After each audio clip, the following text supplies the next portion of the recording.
ETF index mutual funds నేర్చుకుని stock మార్కెట్లో రాణించాలనుకుంటున్నారా? వెంటనే ఈ నెంబర్కి కాల్ చేయండి.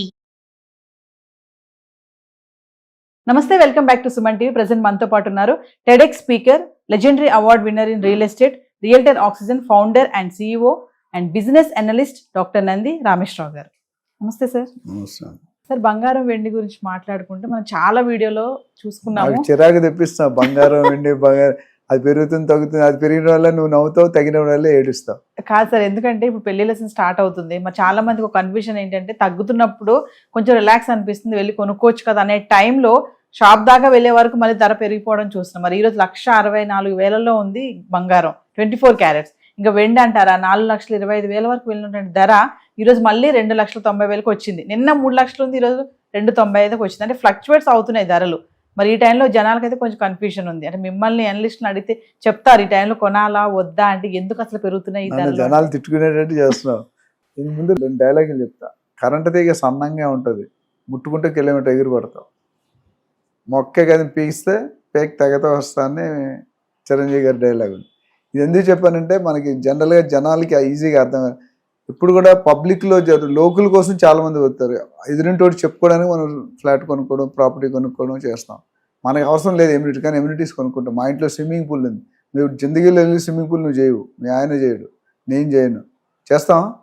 చిన్నపిల్లలు ఉంటే ఓకే 5 to 10 years వెళ్తాం. లేకపోతే మామూలు ఎస్పెషల్లీ సౌత్ ఇండియన్లో అసలు బయటికి వెళ్ళే సమస్య లేదు. మా తాతగారు వాళ్ళ టైంలో రోడ్డు మీద స్నానం చేసేవారండి, అప్పుడు ఆ ఫీలింగ్ లేదు. ఇప్పుడు అలా కాదు. So what I'm saying is, ఈ గోల్డ్ రేట్ పెరగడానికి ఒక ముఖ్య కారణాలు ఏముంటాయి? వార్స్. ఇప్పుడు కొత్తగా USA ఇరాన్ వార్ మరదు. అంతకుముందు already Iran, Israel, India, Pakistan, Russia, Ukraine అవన్నీ కూడా మనం చూసాం. సో యుద్ధాలు అయినప్పుడు ఏమవుతుందంటే, కొంతమంది స్వార్థపరులు, కొంతమంది అధ్యక్షులు ఏం చేస్తారంటే, మన కంట్రీ కరెన్సీ బాగా పెరగాలి, స్ట్రాంగ్ అవ్వాలి అనే దాంట్లో వెళ్తే, ట్రంప్ గారు US డాలర్, సో డాలర్ని ప్రతిరోజు కూడా రూపీని వీకెన్ చేస్తూ డాలర్ని స్ట్రెంగ్త్ పెంచుకుంటూ పోతున్నాడు. అప్పుడు ఏమైంది? రేట్లు బాగా పెరిగినాయి. ఇప్పుడు ఏమైంది? ఎవరైతే 80,000 90,000 గోల్డ్ కొన్నారో ఇప్పుడు అమ్ముకోవడం మొదలుపెట్టారు. 1,60,000 1,64,000 3-4,000 మళ్ళీ లాస్ట్ 2-3 days కొద్దిగా పెరుగుతుంది. మధ్యలో జనవరి వరకు పెరిగిన బంగారం వెండి ధరలు ఫిబ్రవరి 1 week 10 days కొద్దిగా 8,000-7,000 కూడా పడింది సింగిల్ లేయర్.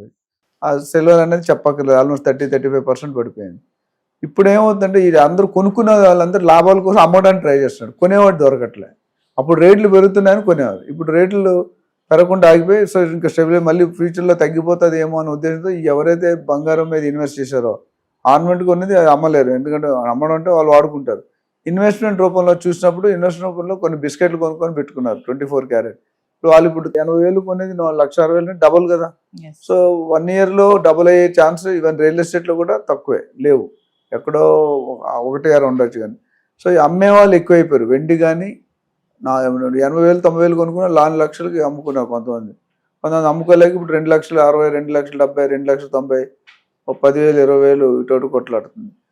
ఇంకోటి అంటే inflation rate, bank repo rate. Bank US federal బ్యాంక్లో ఎవరైతే కరెన్సీ గవర్నర్ ఉంటాడో ఆయన మార్చడం జరిగింది. ఆయనకి ట్రంప్కి యుద్ధాలు అంటే డిఫరెన్స్ ఆఫ్ ఒపీనియన్ ఉంది.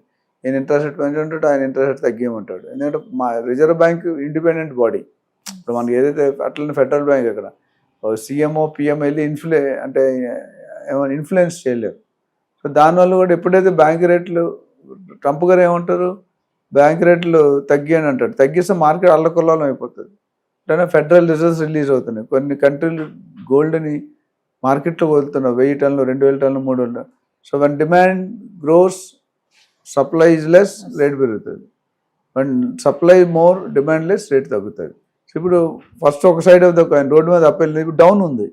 సో రెండు మనం అయితే ఇప్పుడు కొనుక్కోలే లేదంటే, నేను ప్రతి వీడియోలో చెప్తాను, అత్యవసరం అయితేనే కొనుక్కోండి. ఇంకా కొద్ది రేట్లు కరెక్షన్ అవుతాయి. సిల్వర్ కానీ అట్లానే 100% 80% పడిపోదు, 10-20-30% కరెక్షన్కి ఎప్పుడు కూడా ఛాన్స్ ఉంది. 1,00,000 అయితే తగ్గదు అనుకుంటున్నాను నేను, నాకున్న ప్రిడిక్షన్ బట్టి. మేబీ వెండి కూడా 1,50,000 అట్లా స్టెబిలైజ్ అవ్వచ్చు. ఇంకొంతకాలం వెయిట్ చేస్తాయి. ఇప్పుడు మనకి ఏమైంది, రూపీ కొద్ది స్ట్రెంగ్తనింగ్ అయ్యే పాలసీలు ప్రొసీజర్లు మోడీ గారు తీసుకొస్తున్నారు. ఒకసారి రూపీ స్ట్రెంగ్త్ ఏంటంటే డెఫినెట్గా డాలర్ స్ట్రెంగ్త్ వీక్ అవుతుంది. సో వీక్ అండ్ స్ట్రాంగ్ ఈ రెండింటి మధ్యలో కొట్టుమిట్టాడుతుంది. రీసెంట్ గా ట్రంప్ మళ్ళీ ట్యాక్సెస్ విధిస్తున్నాం భారత్ పైన అని చెప్పి ఒక న్యూస్ రావడం చూసాం సార్. అంటే అది కూడా కారణం అనుకోవచ్చా ఈ ఫ్లక్చువేట్ అవడానికి? ట్యాక్స్ తగ్గిస్తా అన్నాడు. ఎందుకంటే ఒకప్పుడు 50% 100% కూడా చేస్తామని వార్నింగ్ ఇచ్చాడు. ఒకేసారి మనం మదర్ ఆఫ్ ఆల్ డీల్స్ చేసినప్పుడు రష్యా యూరోపియన్ కంట్రీస్తో డీల్ సైన్ చేసాం. రష్యాతో మంచిగా ఉన్నాం, మిగతా కంట్రీస్తో కూడా మనం we're having good bilateral relationship. వీళ్ళందరూ ఒకటైపు వన్ సైడెడ్ అఫైర్ అయిపోతుంది, వన్ సైడెడ్ వార్. ఏదో సినిమాలు ఉంటుంది, ఒక్కసారి నేను తలుచుకుంటే వన్ సైడ్ అయిపోతుంది. ఒకప్పుడు ట్రంప్ అపోజిషన్ ఆయన ఒక్కడు ఒక పక్క, మిగతా కంట్రీలు and rest of the countries in the world ఒక పక్క. కానీ ఇప్పుడు ఏమైందంటే మన మోడీ కుక్కచాటుకు చెప్పు దెబ్బలాగా రివర్స్ గేర్లు వెళ్తున్నారు. అంటే ఈయన కూడా మీ అమ్కిచ్చే కమనే అనే డైలాగ్తో మనం కూడా ఎందుకు 50 కాదు 100% ట్యాక్స్ ఇచ్చినా నేను తట్టుకుంటామని చెప్పి అన్నసరికి ఆయన కూడా డీటెయిల్గా ఆలోచించాడు. మన అందరి ముందు మనం ఎందుకు చెడ్డైపోవడం అనే దీంట్లో ఆ 50% 18% రోల్ డౌన్ చేశాడు. ఫ్యూచర్లో మన ఇండియా అయితే మొత్తం 0 చేసింది, దానిలో మిశ్రమ స్పందన ఉంది. సో మేబీ 18% కూడా తర్వాత ఫ్యూచర్ డేస్లో తగ్గొచ్చు అని ఒక అంటే ప్రాసెస్ నడుస్తుంది తగ్గేది. సో దానివల్ల ఏమవుతుందంటే ఇప్పుడు డాలర్ స్ట్రెంగ్త్ అవుతూ పోయింది. మధ్య ఇప్పుడు ఈ లాస్ట్ 1 వీక్ 10 డేస్ కొద్దిగా స్ట్రెంగ్త్ అవ్వడం తగ్గి స్టెబిలైజ్ అయ్యి కొద్దిగా తగ్గుతుంది. ఈ రెండింటికి మధ్య వేరియేషన్ ఫ్లక్చుయేషన్, రేట్లు తగ్గడం పెరగడం, ఇన్ఫ్లేషన్ రేట్ రావచ్చు, జీడిపి కావచ్చు, యుద్ధాలు కావచ్చు, ప్రొడక్షన్ కెపాసిటీ కావచ్చు. ఇప్పుడు మైనింగ్లో మనం లాస్ట్ టైం మాట్లాడుకున్నాం, సిల్వర్ కానీ గోల్డ్ కానీ మైనింగ్లో చేయాలనుకుంటే ఆ మైనింగ్ కాస్ట్ ఎక్కువైపోతుంది. ఇప్పుడున్న గోల్డ్ మార్కెట్లో గట్రా కొత్త బంగారు రావాలంటే కాస్ట్ ఎక్కువైపోతుంది, దాన్ని ఎవరు ప్రొడ్యూస్ చేయట్లేదు. సో అటు అది ప్రొడక్షన్ ఎక్కువైతే ఒకలా ఉంటుంది, ప్రొడక్షన్ తక్కువైతే ఒకలా ఉంటుంది. సో కొనుగోలుదారు మైండ్ మారుతుంది అన్నమాట. ఇప్పుడు ఇంకా మళ్ళీ ఫర్దర్ తగ్గిపోతుందని తీసుకున్న వాళ్ళందరూ ఎవరైతే ఇన్వెస్ట్ చేస్తారో సిల్వర్ కానీ ఇది కానీ మార్చుకుంటున్నారు ఐడియాని. అదేవిధంగా ఫ్యూచర్లో మోడీ గారు ఏదైనా పొరపాటున 500 రూపాయల నోట్లు తీసేసి వేరే నోటు 100 రూపాయలు 50 రూపాయలు పెడతా ఉంటే అప్పుడు సిల్వర్ నోట్లు, బంగారు నోట్లు, కాపర్ నోట్లు వస్తాయి. ఆల్రెడీ కాపర్ కూడా బిస్కెట్ల కింద అమ్మడం మొదలుపెట్టారు.